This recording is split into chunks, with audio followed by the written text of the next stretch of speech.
Hey guys, welcome to WRPB and WRPB Studios. And with me today, I have the pleasure of interviewing Jeff Medina. And just let me give you some background that I know, and which is like this much. But he's in the music industry and been in the music industry probably for a couple of years, to say the least. And he is a guitarist and a songwriter. Yes. And now you're with the Commodores. Yes. Okay, so with me, everybody, welcome Jeff Medina. How you doing? I'm doing great. Okay, so you are now a resident of Florida. Yes. Welcome to this crazy paradise. I love it. Do you? Yeah. Okay. All right, so let's go back to the beginning. When did you start thinking that you were going to play music? Oh, I was probably around 7 years old, Okay. and I wanted to be the greatest guitarist on the planet. And I also started playing the steel drum because I'm from Trinidad I love originally. steel drums. Those are my favorites. Right. And that's how it started. And my buddy always said, "You didn't choose music, music chose you." You know what? I believe that. But I do believe that you need to hone your skills because I believe everybody has skills. Right. Like I always say to people, I could play piano like Liberace. If I started at 3 and was forced to play 8 hours every day, I would probably be really good at it. Okay? It's where we choose to hone our skills. Absolutely. Okay, that we learn. Okay, so you're 7 years old. You want to be the best guitarist. Your family bought you a guitar? Because I know you didn't work and buy your own guitar yet. No, there was music all around. And one thing one of my cousins said about me, he said, "Jeff, nobody ever forced you to practice." Okay. I was always self-motivated, which is a really good thing. But how'd you get your first guitar? There was guitars laying around the house. And then my dad bought me one. Okay, so now you open up an interesting thing. Was your family into music? Yes, we had a garage band. Okay. You've heard that word recently. Yes. I grew up with a garage band. Okay. My aunt used to throw water on us trying to get us out of there. To stop. And I'm Yep. sure the neighbors are never happy about that. You grew up where? Where'd you grow up? In Trinidad. Okay. See, I grew up in Trinidad where I had access to everything. Sports and the whole culture. And then my dad moved to St. Thomas in the Virgin Islands. Okay. So when I went to St. Thomas, the only thing that traveled from Trinidad with me was my guitar. Okay, so how old were you about? I started going there around 11 Okay. yearly visits. Probably when I was around 15 or 16, I moved there permanently. Okay. By then you were already hot set on music is my life. Or were you delivering newspapers like every I kid? also like soccer Uh-huh. because I used to play soccer every day.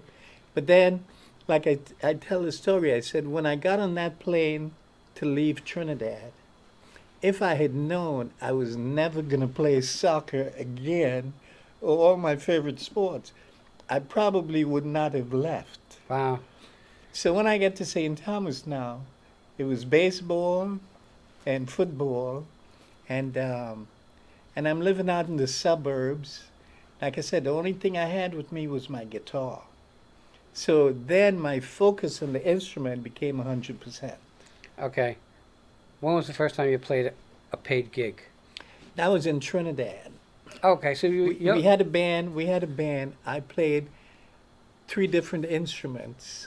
Oh, okay. I played drums, Right. I played guitar, I played bass guitar, and I sang also. So at the end of the gig, the guys are splitting up the money, and there was $2 left over. So my cousin, who was the accountant, he said, "What are we going to do with this?" And everybody said, "Give it to Jeff." So that was the first time I got money on a gig, $2. But at that time, when I asked my mom for money, she would give me a quarter. Right. Well, people don't understand the times were a lot different. She Okay. would give me a quarter. But you could do a lot with a quarterback in our days. So to make $2 on a gig, man, That was like making I was a high roller. 500 now. Yeah. Okay. One of your other talents is that you write. You're a songwriter. Yeah, I'm a songwriter.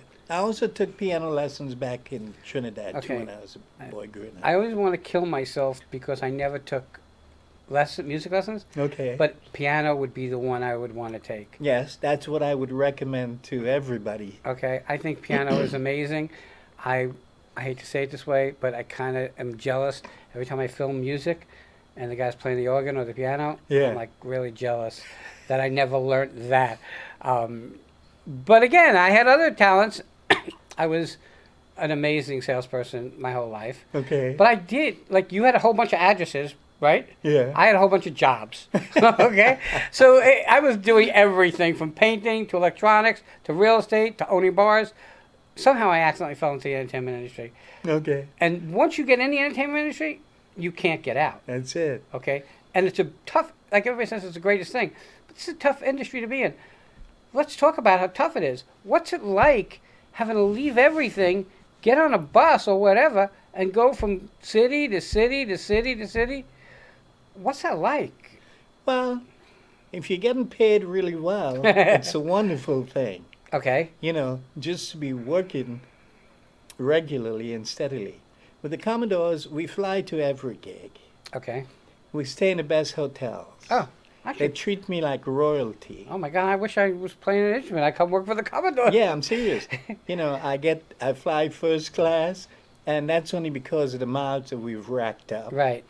And, you know, I can't ever complain about how the Commodores treats me. And that's Even- important. Last year, when we got the email that said all our dates, at that time they said until July, were canceled, but they'll be booked next year. But they paid me for 2020 Wow. every month as if I did one gig. Oh. And But you traveling from city to city to city takes its toll on you, yes, takes its toll on a relationship, yes, okay? Being in this industry takes its toll on a relationship because that's just how it is. And that's never going to change.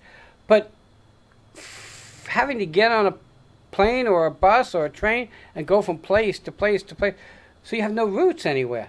right. That's what happened when you do a 3-month to a 6-month tour.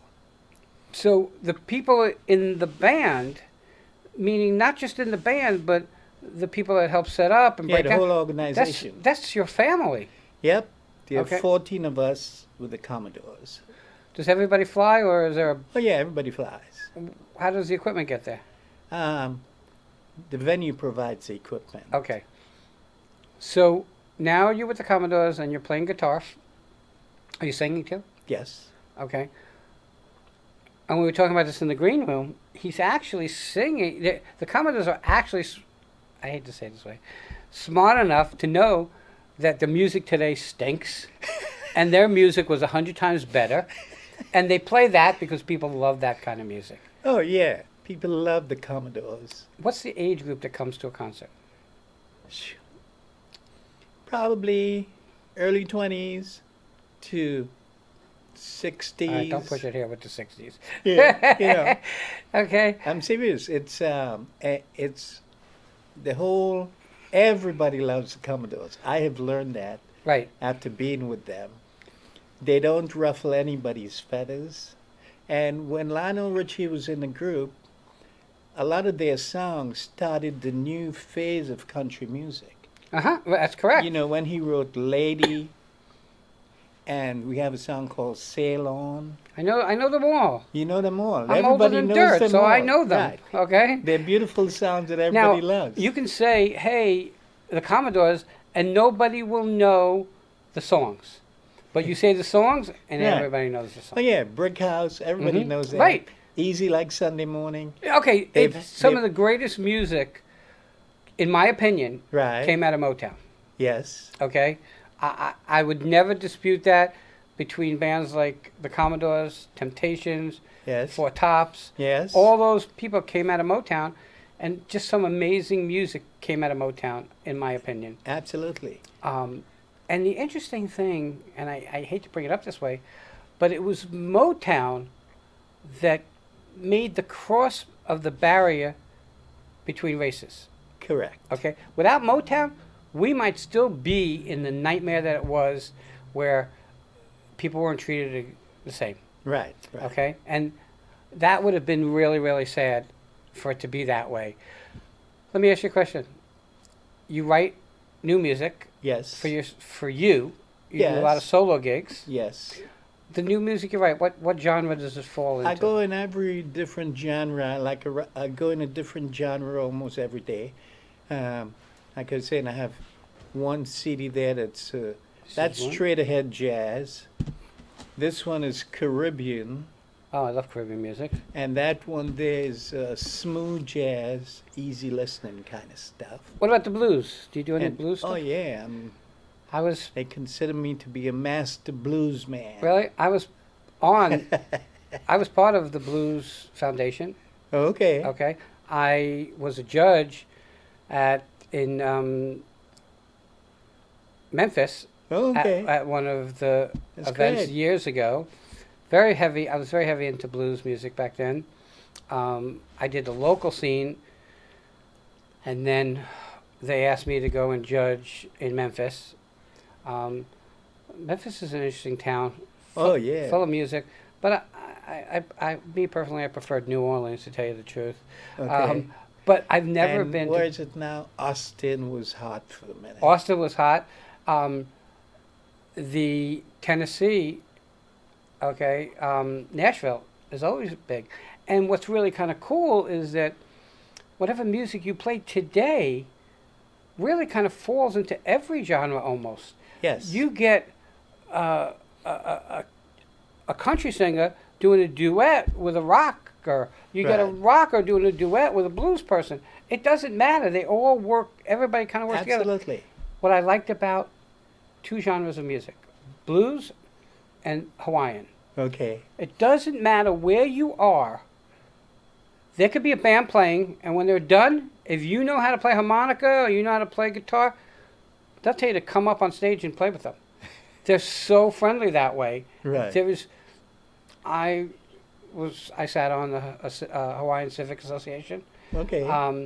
and did a lot of things with Makaha Sons, which were one of the biggest bands for Hawaiian music, and I just think that camaraderie is super, super special, because it's almost like a word that I kind of made up in this industry for me is it's almost like co-opetition. Okay. Okay? There's a Yeah. little bit of competition there, Yeah, but yeah, it's yeah. really co-opetition. And Okay. you mentioned a scenario of opening act compared to regular act. Right. Okay? And that was the competition part, but they were going to work together. And you said it perfectly. It's not about who opens.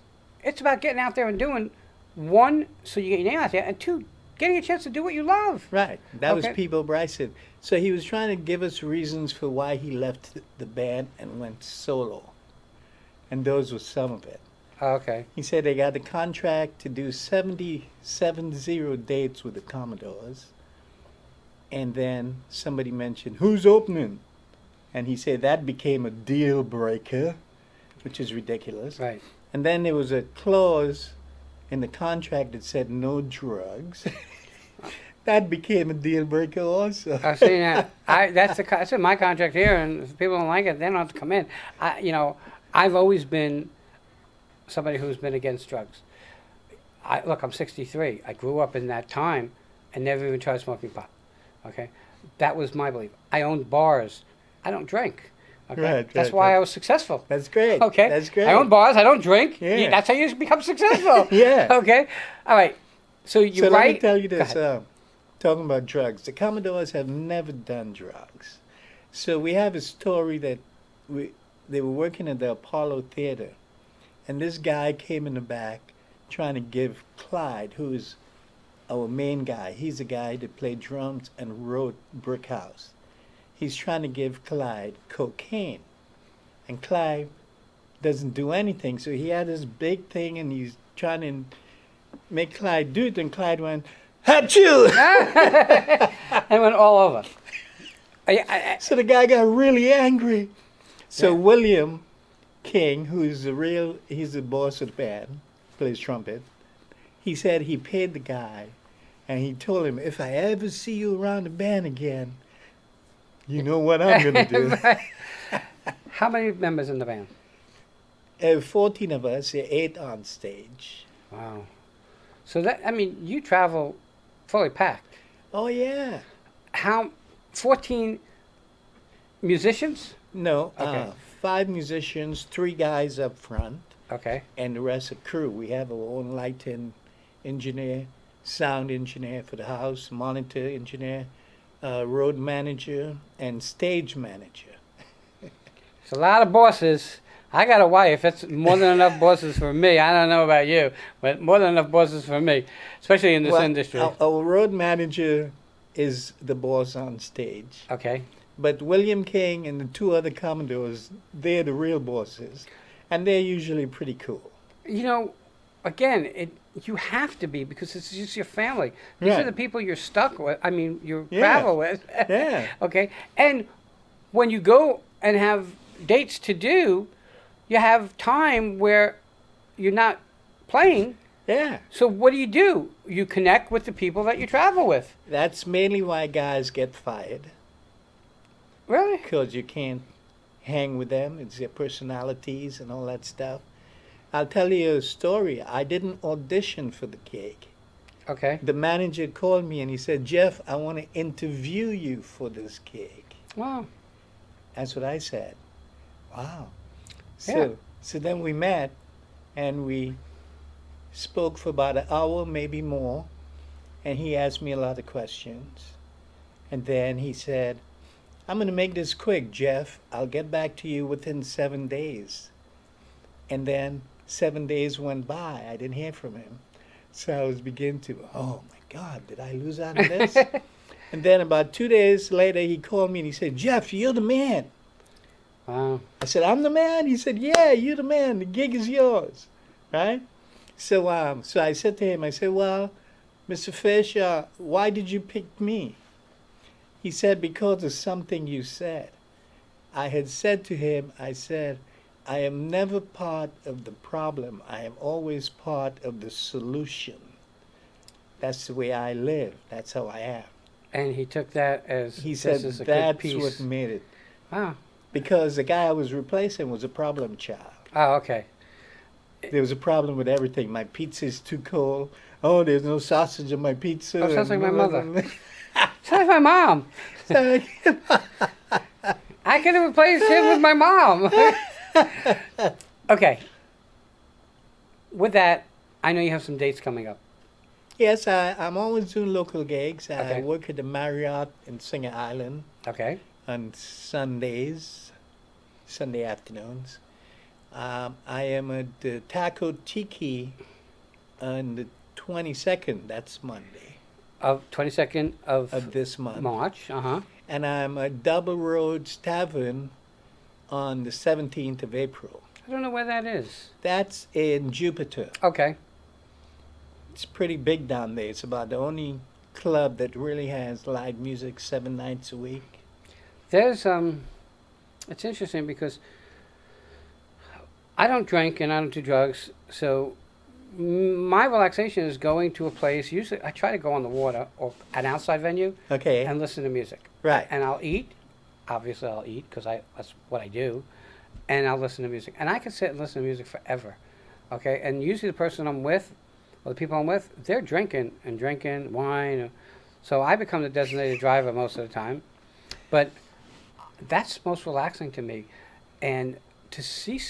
Same thing with theater. Like I do a lot of theater. I see a lot of theater. And I'm always impressed by the abilities of musicians and actors who do live, Right. okay, Theater. to perform. It's no, look, I know that I can get on stage with a mic, okay, and lip sync a song or sing the song, and they can adjust the sound with a board today to make me sound amazing. Right. Very scary for my thoughts for me. But when you're out there live, it's a whole new world, okay? And that takes amazing talent. One, to sing. Two, to be able to get up in front of people and sing. My bucket list has on it that I would get up one night and do 3 minutes of stick at an open mic comedy night. Okay. I have never done it. I talk in front of hundreds of people all the time. I do a lot of charity work where I get up and speak. I'm speaking in front of tons of people on June 5th for a charity event for sexual abuse survivors Okay. and human trafficking. I remember speaking in front of a group with, I don't know if you know the name, Father Coutier. He was the one that got excommunicated because he got married Okay. from the church. All right. And then Rabbi Shmuley, Okay. who's Madonna's rabbi. Okay. Okay, and you worked with Madonna. I worked with Madonna very early. We did a movie together. Okay. Who else did you really work with? Yeah. Well, like I said, when I lived in New York, Mhm. when my phone rang, you never know. It could be Quincy Jones, Michael Jackson. Uh, That's the difference between being in Florida. yeah. But yeah, I worked with Evelyn Champagne King. Wow. That was a funny story. A friend of mine called me and he said, Jeff, Evelyn Champagne King is auditioning guitar players today at SIR Studios in Manhattan. And her first gig, she's going to Trinidad, where I grew up. That's your home. Yeah. I said, what? That's my gig. So I run uptown, get up there, get on the train, get into Manhattan. I get to the place, and there's like 20 people ahead of me, guitar players who were invited. And every time they opened, I only knew one song by her, a song called Shame, Uh-huh. her biggest hit. Right, I know the song. That was the only song I knew. Every time the door opens, I hear them playing a song that I didn't know. So part of me say, man, let's get out of here. Another part is saying, just chill out, just relax. That went on for like 2 hours. Wow. Finally, I get in there, and I start setting up all my equipment, and Evelyn is standing right there, and I heard her saying, man, I'm tired of all these songs. Let's just play Shame. I swear to God, man. Because everything happens for a reason. I looked up at her like, wow. Well, you should be looking up there and saying, Yeah. oh my God, how Yeah, blessed can you I know, be? Okay. It was God's hands written all over it. That So we is started playing the song, playing the intro, and I really knew it. So I was killing it. After the first chorus, she said, okay, and they leave the room, and her musical director, the piano player, comes to me and he says, man, I think you got the gig. So she came back, and she said, yes, I really like the way you play. I would like you to be my guitarist. I said, great. She said, by the way, where are you from? I hear an accent. I said, I'm from Trinidad. She said, my God, we're going there next week. That's great. You know? It's a familiar place for you, which should make everything easier because you'll feel comfortable. It's like playing in your home. Yes. Because for you, it's something comfortable. So you played with Madonna, you played with Evelyn Champagne King. I played with Laura Branigan. Oh my God. In her early days, we used to practice 4 days a week, me, her, and a piano player. Laura Branigan, more into disco. Yes. And Roberta Flack, did some early things with her and Ralph McDonald. And there was a jazz saxophone player, Stanley Tarantine. Don't know him. I played with him. He was a guy who, along with Grover Washington Jr., they actually invented this smooth jazz thing. Oh, really? Yes. Oh, how cool. And I worked with him, Eric Gale. I used to do Caribbean music. Then I do some jazz. Then I do the disco pop thing. So you did it all, In but New that York. opened the door for you to always have a place to go to look for gigs. Yes. So that was important. With that, we're getting at the top of our time. Jeff Medina, the Commodores, check them out. You can find Jeff Medina on Facebook. On Facebook. Okay, you can go to Google. That's how I found him. Okay. On the Treasure Coast and in this general area, Palm Beach and Martin and St. Lucie County, he's got some gigs. Go check him out. Be there. I want to thank you for coming on. It's my a pleasure. Thanks for having me. And it was a last minute thing, and I'm blessed to have him on. With that, everybody, have a great day, and we'll be right back. Beautiful.